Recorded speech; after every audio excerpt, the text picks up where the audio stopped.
Okay, I am Dr. Gogineni, one of the faculty from Western University of Health Sciences College of Pharmacy, and I have Sara here. Sara, go ahead. Hello, I'm Sara Foster. I'm a registered nurse at Loma Linda VA in California. And today we are going to be discussing about implementation of diabetes prevention program. And I'm not sure which screen you're seeing, Sara. Are you seeing 2 slides or 1 slide?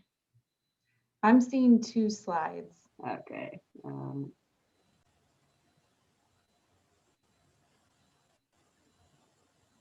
Sorry about that, guys. Just give us 1 second here.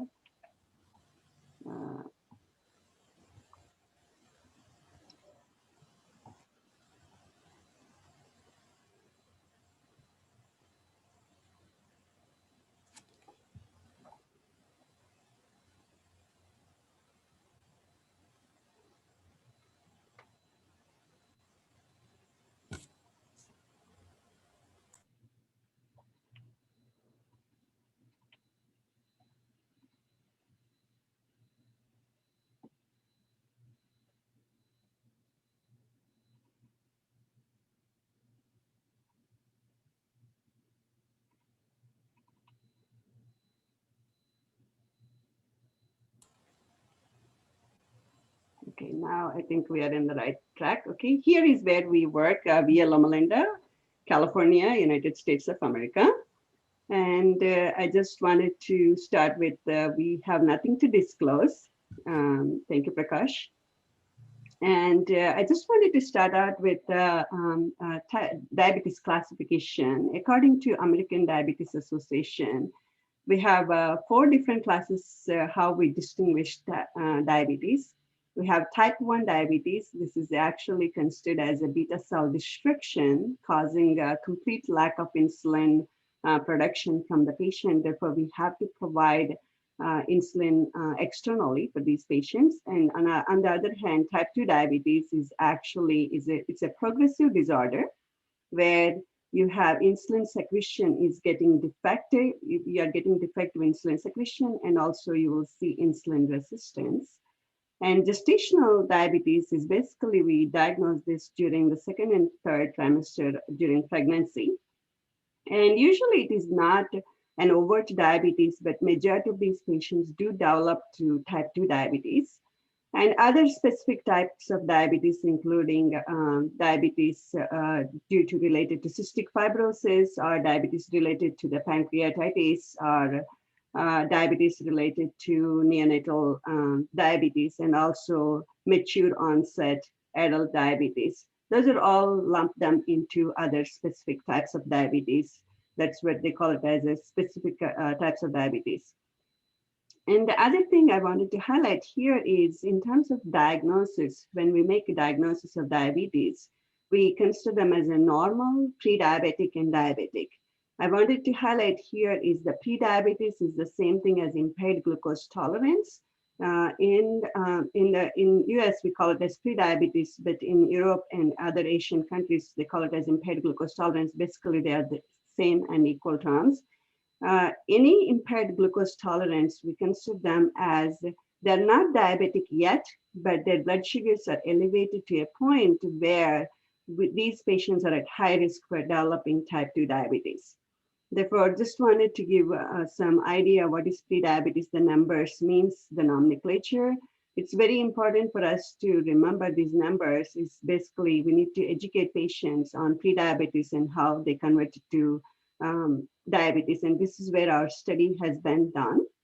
Therefore, we've only focused on patients with fasting plasma glucose between 100 to 125 milligrams per deciliter. Where 2-hour postprandial glucose after oral glucose tolerance test is about 140 to 199 milligrams per deciliter, and A1C between 5.7 to 6.4%. Anybody who has A1C less than 5.7% is considered as normal. Anybody who has diabetes, anybody who has A1C greater than 6.5% is considered as diabetic. Therefore, from now onwards, we are going to be using this is the specific marker for our study. Basically, that's what we used A1C as the marker for diagnosing patients and also recruiting patients for our study for pre-diabetic or impaired glucose tolerance. According to International Diabetes Federation, unadjusted regional prevalence of impaired glucose tolerance in adults ages 20 to 79 years, usually seen highest in North America, as you can see here, and Caribbean, from 2017 and to 2045 projections. It's right now currently at 2017. Right now we are in 2021. This is actually going higher, 15.4% in 2017. And in 2045, the number is going to 16.7. It's almost equal to 70 million population will have impaired glucose tolerance or prediabetes. And this is followed by South and Central America, where you will see the next highest prevalence. And Southeast Asia has the least prevalence. Even if you look at the numbers, even though it's the least prevalence because of the population size, by 2045, you can actually see they will reach around 50 million patients will have impaired glucose tolerance or prediabetes. And in Europe, it's actually the next lowest number, 5.5 to 6.1%, with currently 36 million to 40 million by 2045. As you can see here, the numbers are actually in North America is significantly increasing impaired glucose tolerance or prediabetes, and this is the reason why we choose prediabetes as our project to conduct at VA Loma Linda. Again, according to International Diabetes Federation, the top 5 countries with a projected rise in prediabetes, again, this is from 2019 to 2045. Here, the number of people with the impaired glucose tolerance in millions is US is actually leading the second leading number, followed by China. And I think if you look at the peer numbers, it's actually going up by almost 43 million by the time we reach 2045. So the US epidemiology, we can see, this is from the 2020 CDC statistics, and we see that for prediabetes adults 18 years and older, there was 88 million, with 24.2 million of those being senior citizens 65 years and older, with 1 in 5 adolescents and 1 in 3 adults. And the majority of people are unaware that they have prediabetes. So 90% or 9 out of 10 people are unaware that they have prediabetes. And again, here are the ranges you can see below. Normal is 5.6 or below, the prediabetes range, and then the diabetes range. So anyone that has 6.5 and over with their A1C is considered diabetic.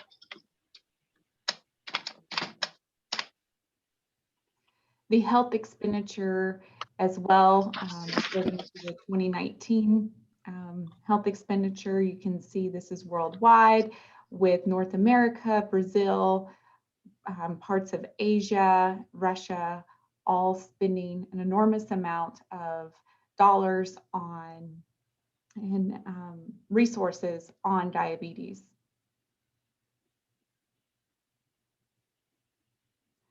Here's the health expenditure according to the ADA in 2017, the American Diabetes Association, $327 billion spent on diabetes care in America, which is 2.3 times greater than other healthcare costs for Americans.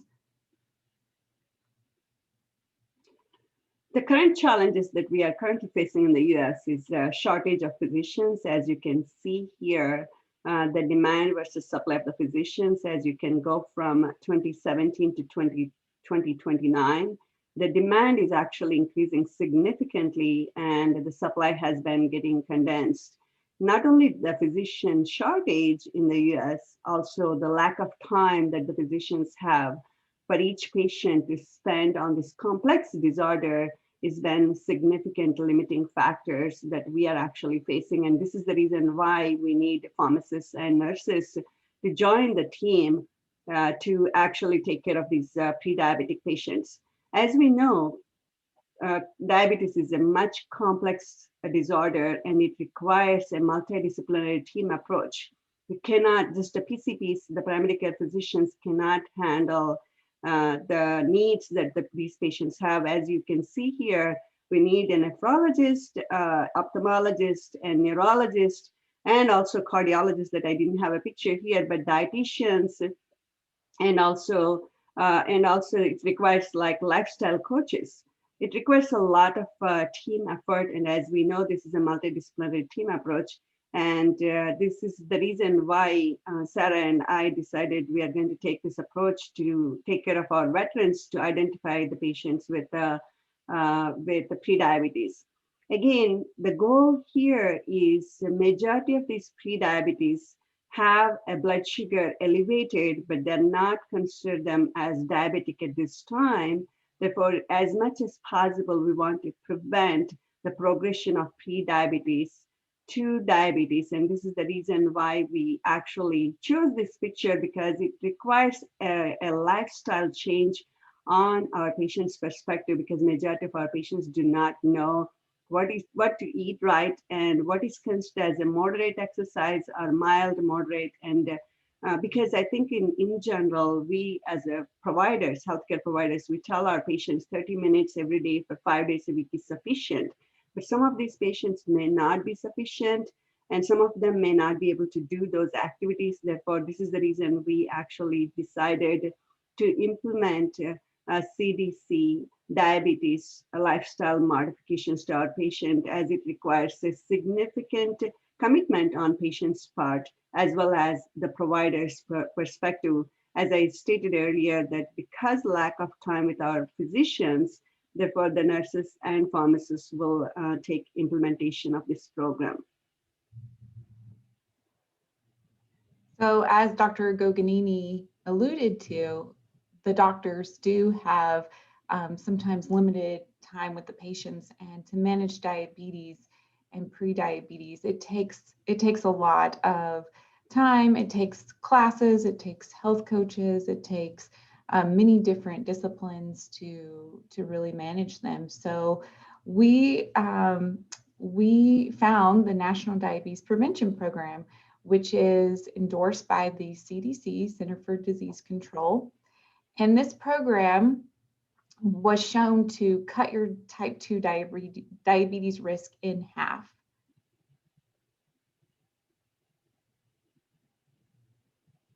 So the National Diabetes Prevention Program has actually been available since 2010, and it's a 1-year-long health coaching course for patients, which talks about lifestyle changes. It talks about physical activity. Many hospitals right now are already implementing this program across the US. We are the first VA hospital to implement this program, and now one of the VAs in New York just recently started implementing the program as well. So at-risk adults with prediabetes were able to cut their type 2 diabetes risk by 58% and 71% for people over the age of 60, which is pretty significant. And what we know from the Diabetes Prevention Program outcome study, this has actually started in 1996 with the 3 different groups. But one is focused mainly on DPP lifestyle change program, and one group was focused on DPP lifestyle, one on metformin and placebo. In 2001, between 2001 and 2002, what they did is they actually modified their diabetes prevention program, lifestyle change program. With this modification, they actually conducted from 2002 to 2015, they actually conducted this study. Almost 15 years of this study showed that modified lifestyle change program and self-management classes on the one arm, and then they actually added metformin to the second arm, and then they actually added a placebo to the third arm.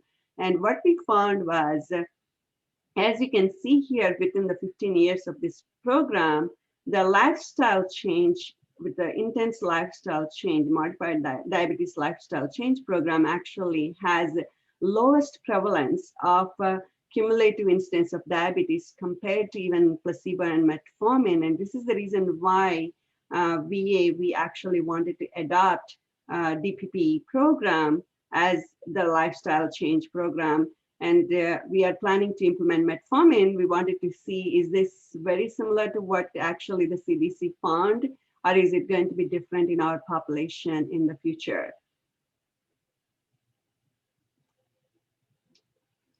So to pilot the study here at the Loma Linda VA, we initially enrolled 39 participants from 2018 to 2019, with 30 partially completing the program and 21 completing the entire one-year program. So out of the 21 that completed the program, the total A1C reduction was 18 out of 21, which was 86%. And then 80,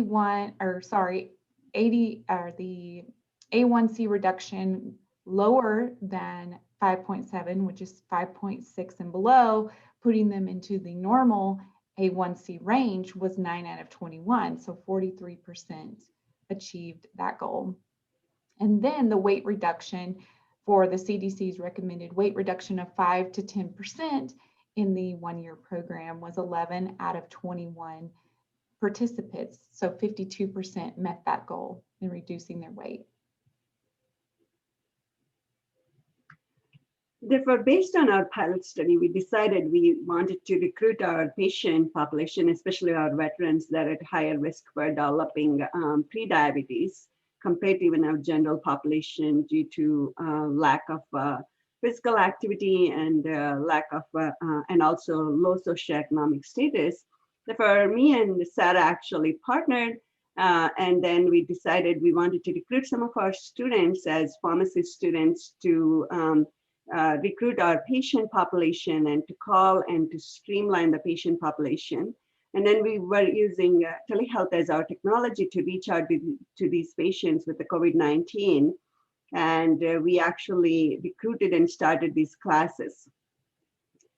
Our approach was we initially wanted to recruit all our patients who has A1C between 5.7 to 6.4% at VA Loma Linda in the year 2020. Therefore, we actually we just started this pilot project as of last year. And what we did is we initially screened all veterans with A1C between 5.7 to 6.4% through electronic health record. We do have what we call it as a computerized patient record system, or we call it as a CPRS. And we have an estimated about 15,000 veterans with the prediabetes at VA Loma Linda Medical Center alone who has prediabetes are within this range, 5.7 to 6.4%. Once we identified these patients with 5.7 to 6.4%, we actually recruited pharmacy students to conduct only patients or veterans with A1C 6.4% and no previous diagnosis of diabetes, and they were never prescribed metformin as one of the criteria, and also veterans with a history of comorbid medical conditions. The reason why we chose this one is which could prevent them participating in a group setting. Therefore, some of our veterans may not be able to participate in a group setting, and some of them has other health conditions like other drug abuse, alcohol, or other drug abuse. Those are all excluded from this study to make sure that we have all our participants, veterans, can participate in a group setting. So after the initial pilot study in 2018 to 2019, as Dr. Gogineni just explained, we decided to take this on to a bigger scale. And out of the 2,000 veterans that we found in the electronic health record with an A1C of 6.4%, we wanted the highest risk patients that are about to convert over to diabetes. We wanted to recruit them first. 129 met the criteria for prediabetes. Others had diabetes already, they were just controlled, so we had to extract out the prediabetes patients from the 2,000.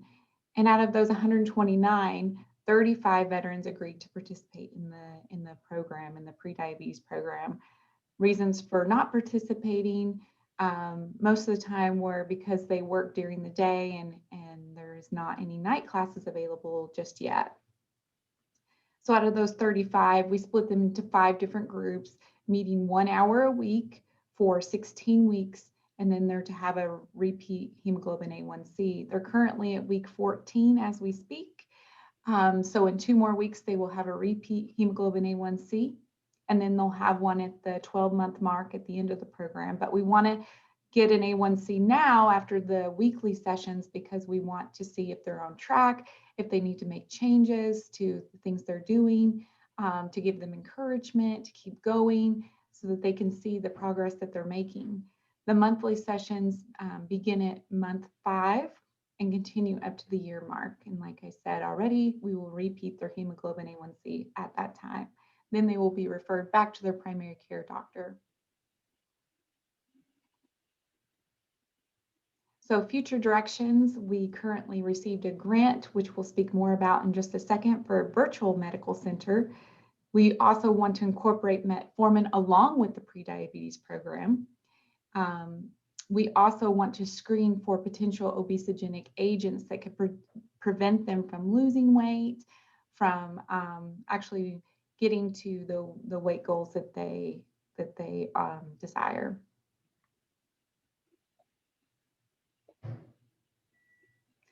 So we did receive a Joint Incentive Fund grant to develop this virtual medical center. It's already being utilized for diabetes within the VA, but we wanted to add in our pre-diabetes program. Recruitment will be similar. We will also combine with metformin going forward in the future, but this virtual medical center, as you can see in the picture, is avatar based. It looks just like a medical center. Almost like a medical center in a video game in one. They have an avatar body, they walk around, they can interact with other people, they can make gestures, they can make the avatar look similar to them with their ethnicity, with their hair color, eye color. They can choose the clothing that they want to wear. And they go into different classroom settings, as you can see if you look on the perimeter of this picture, the different classes that are there, and they can be taught in a group setting. So we will be recruiting in May for participation in this program. It's currently being designed in the format and layout that we'd like it to be. Part of the problem that we noticed when we were doing telephone coaching is that they're not able to see and interact with each other in a visual way. So if they're visual learners, there is a barrier there. So maybe this will prevent them from having such a barrier and keep them in their homes. There are veterans that live up to 2 hours away from medical centers. So to get transportation to come down to the medical center every week, this allows them to participate and continue to participate within their home and still get the visual interaction.